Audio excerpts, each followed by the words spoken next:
Hey everybody, thanks for tuning back in to Circular Saw Basics.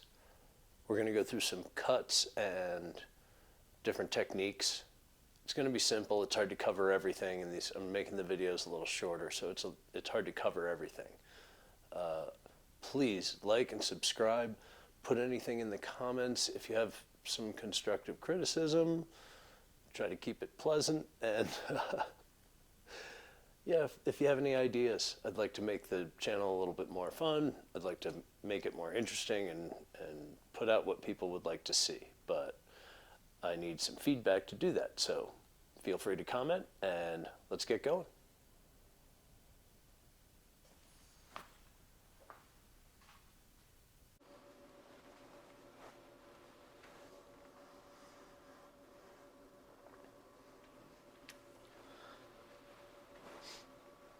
Okay, so we're going to start with a cross cut to begin with. A couple different ways to do this. Let's say I want to mark 44 inches. I can mark 44 inches. I can square that mark. I can take my saw.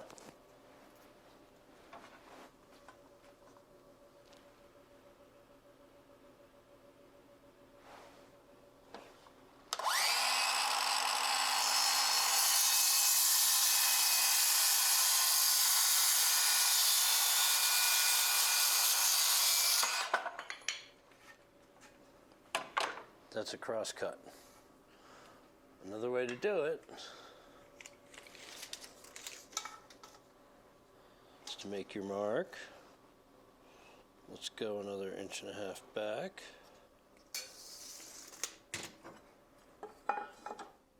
I make that line, but then I use my square, and if I get the edge of the blade lined up with that line,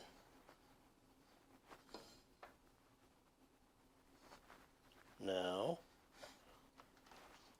safety.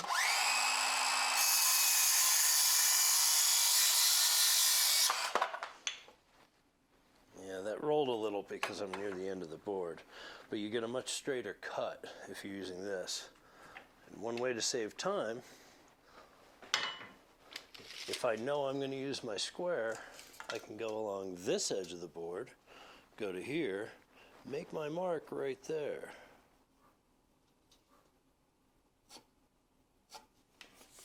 Now, I don't have to draw a straight line.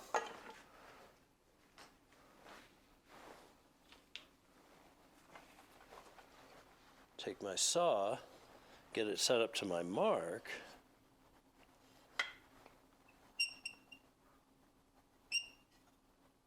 Scooch it till I like it, pinch it, safety.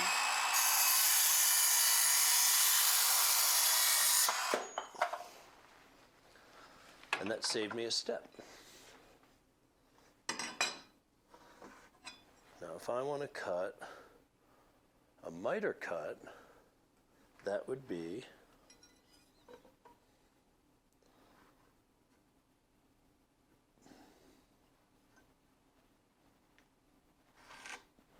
a 45. I want to keep this board, so I want to cut in this direction so that it doesn't tear out all of this grain. They'll all go this way. This side will have more of the tear out because of the angle. So what I can do is hold this board. Now, this won't come up very easily if I just try to push it through like that. And this is a one-handed cut that I'm making. This is trickier. But you can hold that up to get it started.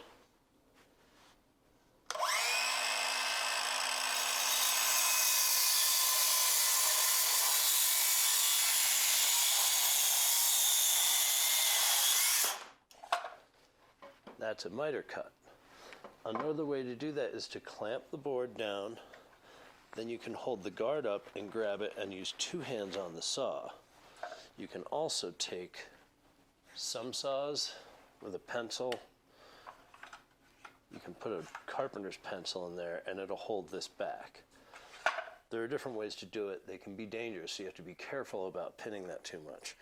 I've seen people remove these. I wouldn't do that. But sometimes you do have to hold it back to keep it out of the way, especially on a cut like that. Now that's a miter cut. Now a bevel cut,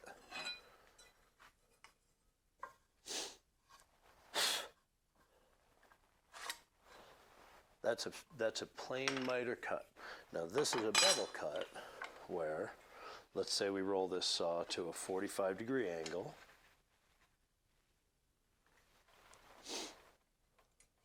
Tighten that down, so now I'm beveled. You can see how the blade is rolled there. And now, if I hold this, now I need to look under here to see where my line is, or I need to lean over this and look down at the top. It is really hard to get a good angle in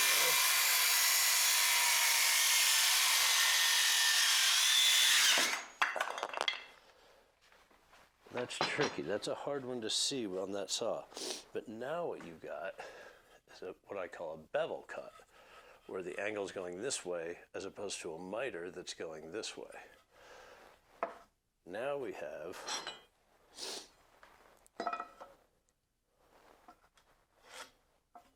that's a miter. We'll leave the saw at a bevel like this. Now it's a compound miter. So we take this. This is tricky.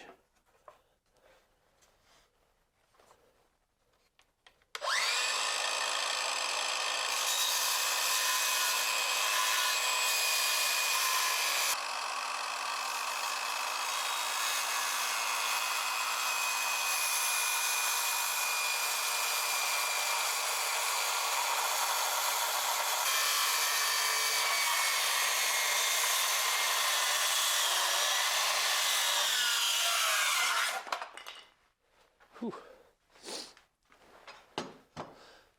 It's easier if your board is bigger and it's holding itself down. It's a little tricky, but this is a compound miter. So there's another kind of cut. Put that in. I'm going to just set it at this for now. What I would do is check this.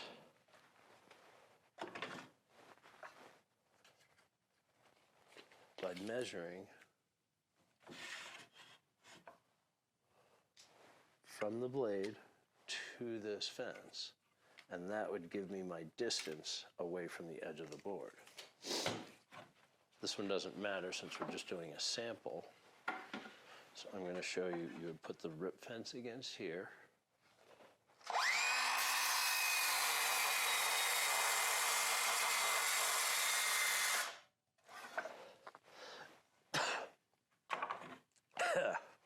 Always wear dust protection. That gives you an even rip parallel to the edge. And then, if you were going to do, this is a little bit more complicated.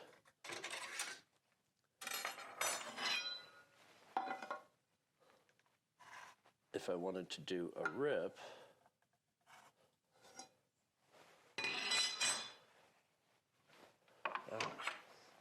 we'll even use the rip fence.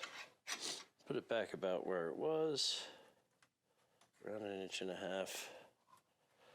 Now, if I want to cut from here to here, but I don't want to cut back here, I have to lift the guard up, pick the saw up, and you have to be ready because the saw is going to want to kick back this way, so I have to hold it very securely.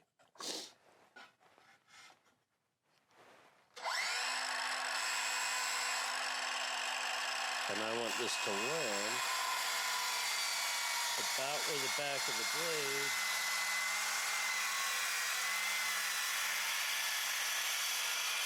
and as soon as I see it back here getting to that line, when I start moving forward,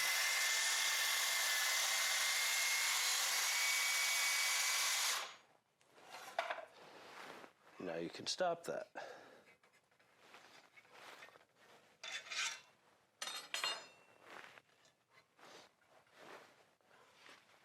And now you can take your saw, loosen it,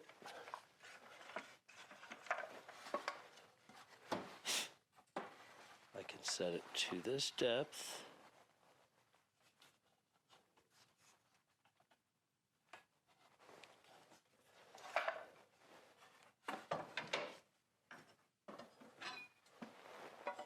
I can mark these lines.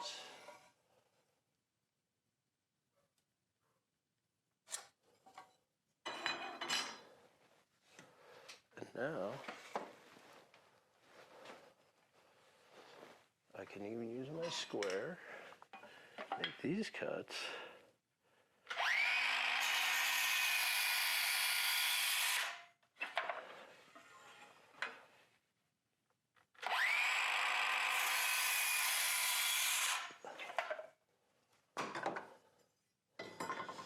And now I've cut all of that, and you can see on the back the cut doesn't go as far because the blade, when you're cutting, is curved like that. So that's why the stops back there and stops up here.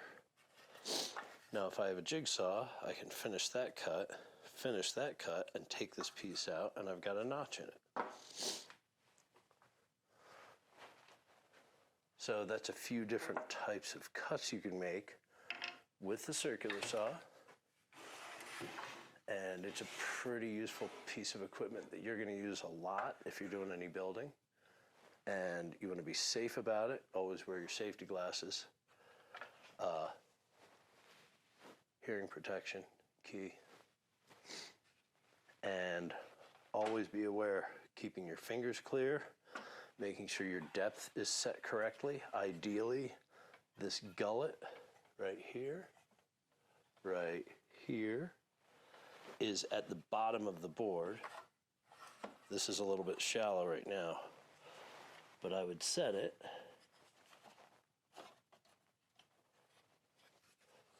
so that you can see that the tooth hangs below, but the gullet is pretty close to the bottom of the board, and that lets all of this sawdust that's coming out of it eject from the cut while you're cutting. That helps clear it out. The blade will run cooler. It'll cut a little bit more true. You also don't want the blade to hang down too low, or you cut into your sawhorses. Or if you're up here, you cut into the material below it. So you always have to pay attention to your blade depth.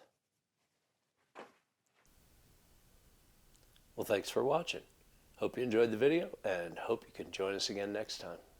Take care.